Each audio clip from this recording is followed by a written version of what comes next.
it is genuinely no secret that I really love Superman. So it's been a really interesting time for the Superman books right now. The Bendis run ended a little while ago. I did stop reading it in singles. I have the trades for Superman and most of the trades for Action Comics, so I will sit and read them. I did stop at, like, The Truth, so that's fine. But straight after Bendis, we had Phillip Kennedy Johnson taking over both Action Comics and Superman, and now Tom Taylor is taking over Superman. But there is a story in the Superman books between Phillip Kennedy Johnson giving the book to Tom Taylor that is absolutely wonderful, and I just wanted to highlight it for a minute. It's the story arc is called The One Who Fell, and it works as this fantastic passing of the torch story, which is even more impactful when you know that not only is it a team change straight after this, but the Superman title is passed to John Kent. But the story, The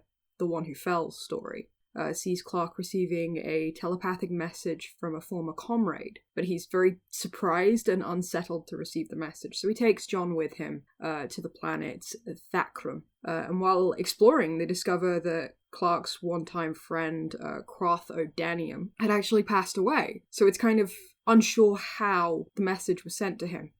But everything's not quite as it seems. So Clark and John discover that the evil that Clark had originally defeated with Quarthodinium may not actually be gone, and it's now infecting the citizens of Thakram as they succumb to this dark influence. It even tries to take over Clark, and it leaves only John remaining to save them all. But the story heavily hinges on the idea of living up to expectations, which you can see with both Clark and John, but also Carthodinian and his son Carthobacchus. So both John and Bacchus see their fathers as the ultimate warriors, but also who they think the world expects them to be. So John's sympathy with Bacchus becomes a very central focus. Bacchus's father was considered the greatest warrior of their species, and he's not really much of a fighter, he's more of an academic, which I kind of take kind of personally sometimes.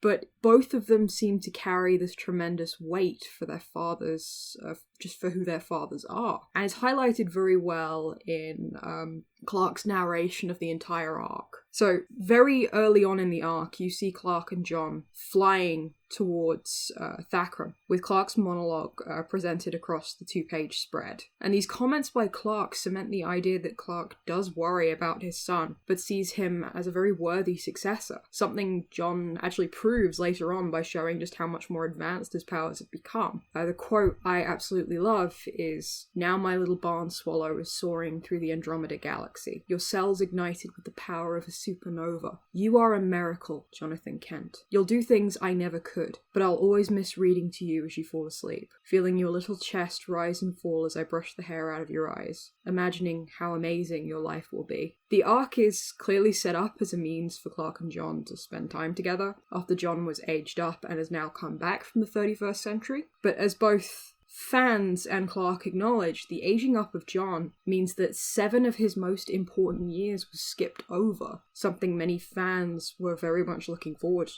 to seeing happen, especially myself. The One Who Fell approaches this from a very mature perspective, primarily from a father's point of view, while acknowledging childhood expectations. While both the events of Action Comics and Tom Taylor's Superman, Son of Kal-El, very much lead from this story feels even more important, and it kind of sucks that it's just 3 issues squashed between runs that are most likely going to be spoken about. So I wanted to just draw attention to this. It's Superman number 30, 31, and 32. I'm hoping it gets a trade collection, but it is a story I think people should read.